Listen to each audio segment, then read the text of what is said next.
one fake kiss, and a whole mess of consequences. Welcome to the Love Hypothesis. Okay, so fake dating is on, and to sell the illusion, coffee dates on Wednesdays, 10 a.m. sharp. Strategic. Emotionless. Totally not a date.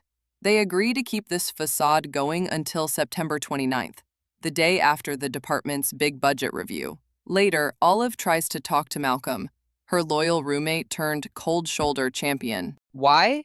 Because Malcolm comes from a long, intimidating line of scientists, and Adam Carlsen once obliterated his research during a review, like publicly, with PowerPoint.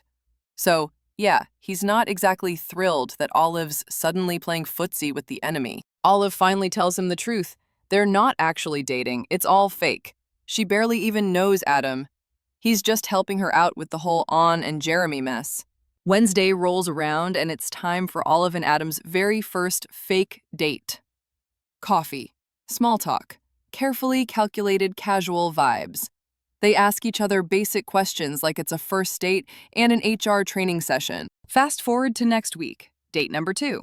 Olive shows up late because she's been prepping for her very real meeting with Tom Benton. But then, plot twist. A man walks in, smiling, confident, very buddy-buddy with Adam.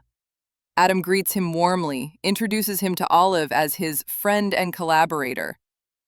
And who is it? Tom freaking Benton. Yep, the same Tom she's meeting later today.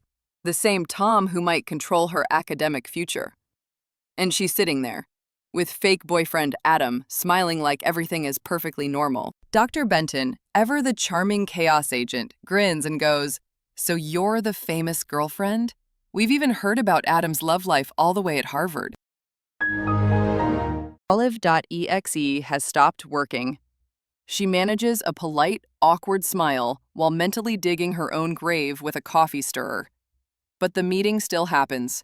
Tom starts asking Olive about her research, and, of course, her brain immediately turns into mush.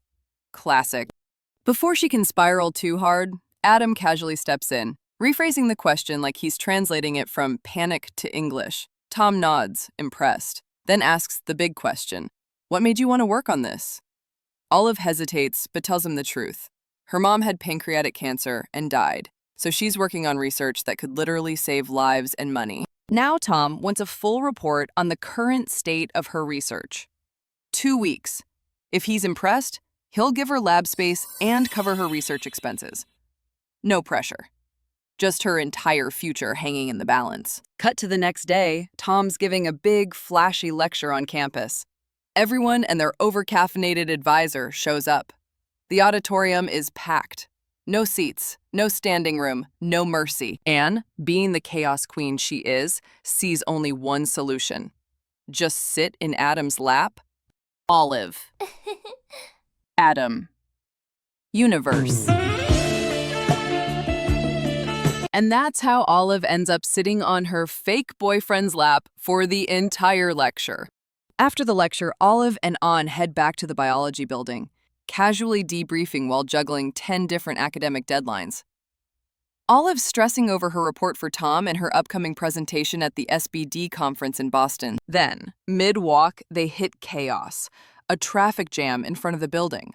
One car is blocking the exit like it personally hates everyone's time.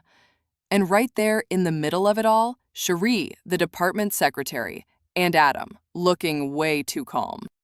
Next thing they know, Adam just shoves the car out of the way, like physically, with his arms, like he's auditioning for the academic version of the Avengers. Ann, queen of instigation, turns to Olive like, "Girl, you better go give that man a kiss." Awkward negotiation mode activated. And then they kiss, in broad daylight, in front of half the department, because apparently lifting sedans equals boyfriend behavior. Totally normal, totally fake, totally fine. Except it's so not. Now, Olive's deep in research report hell, trying to impress Harvard royalty and not combust, when the lab door slams open. Enter Greg Cohen, one of Dr. Aslan's PhD candidates, looking like he just got personally betrayed by science. Olive, already stressed, looks up like, what's going on? Greg's like, Carlsen failed my proposal. He's on my dissertation committee and he shut it down. Yikes. And then he asks, did you know he was going to do this? Olive, panicked. No, I had no idea that Greg's not having it. He calls her selfish, says she doesn't care how miserable Adam makes everyone's life, then storms out in peak drama queen fashion. Later that day, Olive, still fuming and full of guilt, texts Adam and fights with him over failing Greg. Adam, perfectly calm, replies, my job is to make sure the research is useful. Olive, annoyed, now officially done, tells him to fuck off. Oof. A few days later, it's time for the biosciences picnic at Stanford. Olive's still mentally spiraling from the whole Greg versus Adam drama, and now she has to see him in person. Great. She heads there with An, Jeremy, and Malcolm, and they are extremely late because of course they are. And guess who's playing ultimate frisbee? Adam Carlsen, shirtless, six-pack out, sun hitting him like the universe is on his PR team. Olive blinks, then blinks again. As Olive's still recovering from the sight of shirtless Adam Carlsen, she sits down with her friends and starts applying sunscreen, because sunburn and emotional trauma don't mix. When she asked for sunscreen, An casually squeezed out enough to cover half the campus. Olive was still trying to deal with the mess dripping through her fingers when Adam showed up to grab the frisbee that had landed nearby.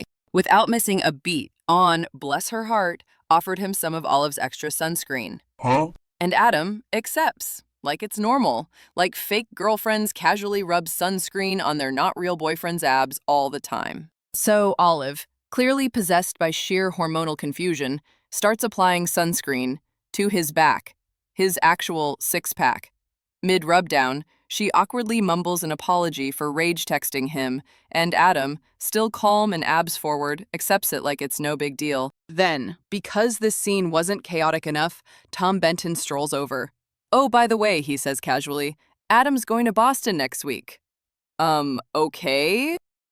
Later, Olive's in the break room, trying to make progress on her report for Tom and very much losing the battle. Her lab equipment's acting up, her data's a mess, and honestly, she's one broken centrifuge away from a full meltdown. She goes to grab her favorite chips from the vending machine and they're gone too. This day can't be more worse. Then Adam walks in. Turns out he took the last chips. They end up chatting, sharing snacks, pretending this is a totally normal workplace interaction, and not a fake relationship built on mutual chaos. Then, without planning to, Olive tells him about her mom. She was only 15 when her mom was diagnosed with pancreatic cancer, and it was too late by then, only a few weeks left. Her dad was never in the picture, and how, after her mom passed, she was tossed into the foster system until she managed to get emancipated at 16. As Olive turns to leave, mumbling something about needing to get back to the lab, Adam casually drops, "You can use my equipment if you need it." Olive feels her heart getting full. Why was he being so nice to her? Then, because she's apparently in a reckless mood, Olive turns around and asks, "So, why are you single?" Adam blinks. She can see a real answer forming, something honest, something vulnerable. And then, she almost had the answer. Almost. Another disaster wrapped up. Like and subscribe for the next emotional roller coaster.